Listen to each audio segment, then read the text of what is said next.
Bonjour à tous, heureux de vous retrouver sur Le Turf TV pour notre émission quotidienne consacrée au Quintet Plus et au 5-5. Mon invité du jour, Nicolas Brouillas du journal Week-end. Bonjour Nicolas. Bonjour Philippe, bonjour à tous. Ce jeudi, direction l'hippodrome de Longchamp avec le prix de Chevilly, une épreuve pour chevaux de 4 ans sur les 4 ans et plus, sur les 1400 mètres. On va évoluer sur la nouvelle piste avec une arrivée au deuxième poteau. Le sommaire, on va démarrer par l'analyse du Quintet Plus 5-5, suivra le prono de notre consultant, sans oublier les conseils de jeu. En parlant de jeu, si vous n'êtes toujours pas client Le Turf, je vous rappelle que vous pouvez bénéficier d'un bonus de bienvenue de 200 € actuellement. On va y arriver. Voir conditions sur le site. Donc Nicolas, on attaque ce 5-5 avec un favori tout indiqué, on a le même, le numéro 11 Canotier. Canotier, de l'expérience à ce niveau et notamment sa seule victoire dans cette catégorie, c'était sur ce même parcours à Longchamp, dans le prix de l'Orangerie. Donc il a tiré le 8 dans les stalles, logique de le placer aussi haut. Oui, c'est un cheval qu'on suit depuis quelques temps au journal Week-end. Il a montré pour sa rentrée cette année, donc il était encore compétitif au poids. Après la pénalisation donc due à son succès dans une épreuve support du 5-5 justement là, et le prix de l'Orangerie. Le prix de l'Orangerie donc sur ce parcours le 25 octobre dernier. Les deux dernières fois on y croyait pas mal, c'était sur plus long, c'était sur 1600 mètres. Il finit pas mal, mais bon je pense que c'était surtout un problème de distance, peut-être un peu le terrain aussi. Mais là, il revient sur son parcours de prédilection, il a un bon numéro de corde. On est toujours aussi confiant avec lui. Tous les feux sont au vert, on l'aura compris. Ouais. On va lui opposer le numéro 14, Baris. Alors, peu d'expérience, seulement 9 sorties, maintenant une victoire, 5 accessites. C'est quand même pas mal. C'est l'entraînement de John Hammond. Il faut toujours s'en méfier dans cette catégorie. Le 3 dans les stalles. Là aussi, c'est un pari à tenter, je pense. Ouais, il a été gentiment, on va dire, façonné par John Hammond depuis ses débuts. Très régulier, effectivement, sans jamais vraiment gagner. Il avait fait un excellent début dans la catégorie, terminant 6e. Tout à fait. C'était sur plus court, je crois, sur 1200 mètres. Après avoir en plus cette très belle partie. Et il finit vraiment dans une action vraiment très très plaisante.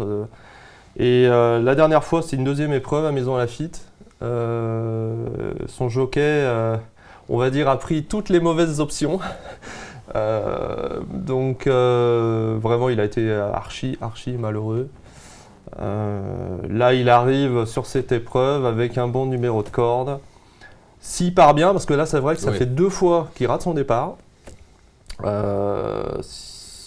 Voilà, je pense que s'il a une bonne place dans le peloton, pas trop loin des premiers, s'il finit comme il sait le faire, tu peux même être un vainqueur potentiel. Ouais, à mon avis, c'est très bien. D'accord. En troisième position, le numéro 9, Turjager. Alors, le cheval a montré quelques moyens outre-Rhin. Il a tiré le 10. Ça va pas être le cheval de tout le monde. On va dire que c'est un coup de poker. Mais à mon avis, il faut quand même s'en méfier de ce cheval-là. Ouais. Moi, je l'aime bien. C'est vrai qu'il a disputé de belles épreuves à 2 à 3 ans en Allemagne. Et surtout, il y a une ligne qui me plaît beaucoup, c'est qu'il a devancé une pouliche qu'on a vue chez nous, qui a couru à ce niveau, qui s'appelle Ratana, dont Fabrice Véron avait dit beaucoup de bien, je crois, sur notre service Audiotel. Tout à fait. Donc il a devancé cette pouliche à Hambourg avec 3 kilos de plus.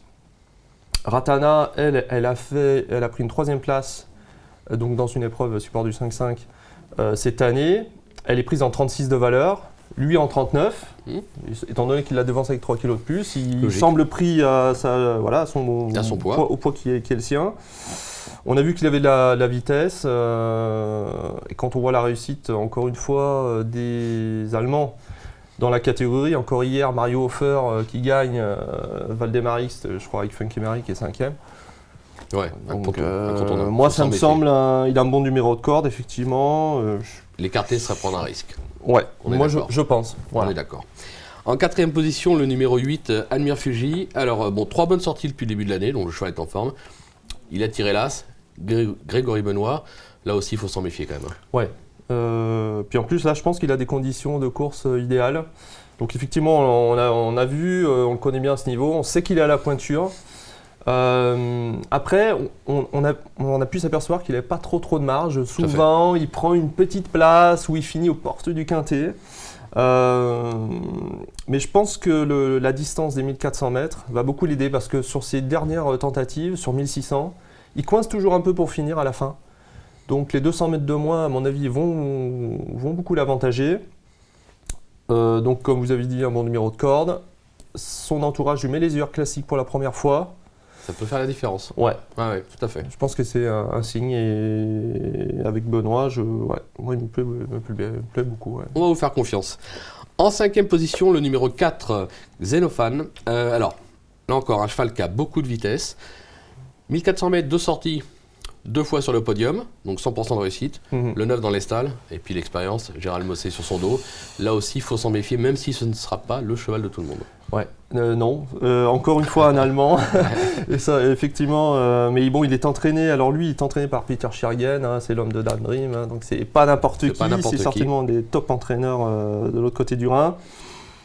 L'autre jour, c'était sa rentrée. C'est le 24 mars à Fontainebleau. Dans cette catégorie, il finit 12e, monté par Umberto Rispoli. Bon, on peut se dire, c'était une tentative plus que moyenne. Seulement, c'est un fils de Chamardal déjà.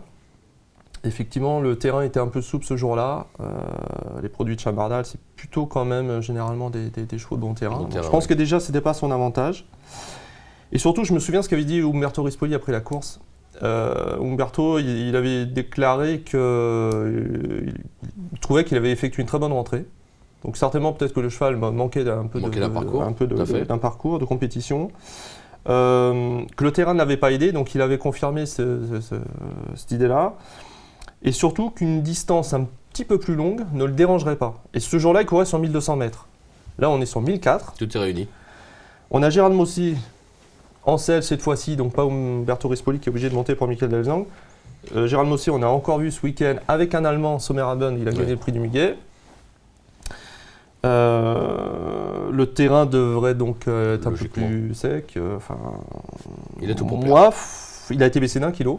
Non, je pense qu'il a. Moi, j'espère que je vous ai convaincu. Vous m'avez convaincu, il n'y a pas de problème. Moi, je suis même limite à le remonter un peu plus haut, moi, par rapport au prono. Il me plaît bien, voilà. Bon, ok, d'accord, Nicolas. Je vous demandais un petit rappel de votre sélection, vos 8.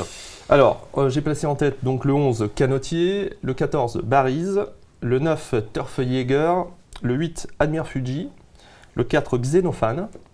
Et ensuite, j'ai mis derrière le 2, Louvain, un cheval qui avait montré qu'il avait la pointure. Il s'est accidenté l'année dernière, il revient bien. D'après son entraîneur, on lui a mis Christophe Soumillon. Je pense qu'il faut le reprendre même pour une place. Le 7, Wahib, qui peut se révéler dans la catégorie. Delzang, Monti, Umberto Rispoli. Et puis le 13, Manticore. Nicolas Clément n'est pas négatif à propos de ce cheval qui fait sa rentrée. Apparemment, il est prêt. Ça peut être et il a une ligne avec Bariz. Bon, il était loin de Bariz ce jour-là, mais le cheval a certainement pu avoir progressé. Et bon, Nicolas Clément qui est positif. Non, il faut s'en méfier, on ne peut pas l'écarter. Tout à fait. Ouais. Justement, partons sur le conseil de jeu. Conseil de jeu, on est parti sur un 5-5 champ réduit 3 chevaux. Base 11, 14 et 9. On a placé derrière l'As, le 2, le 4, le 7, le 8, le 13 et le 15. Un jeu qui coûtera 21 €, on peut jouer à 50%, on peut jouer à 10%. On a un jackpot qui est supérieur à 13 000 €, donc ça se tente. La course est très ouverte, ça on l'a dit. Maintenant, on a quelques bases solides et quelques surprises possibles à arriver, on l'aura compris. Je pense qu'il y a des chevaux, même par exemple au groupé gagnant, un cheval comme Turfjäger par exemple pourrait être intéressant à jouer. Tout à fait. Voilà, ça peut être sympa, on peut s'amuser un petit peu avec cette course et tenter de décrocher le jackpot. Nicolas, je pense qu'on a tout dit ou presque. Merci beaucoup et je vous dis à très vite sur le turf. À bientôt Philippe. Merci, bonjour, au revoir.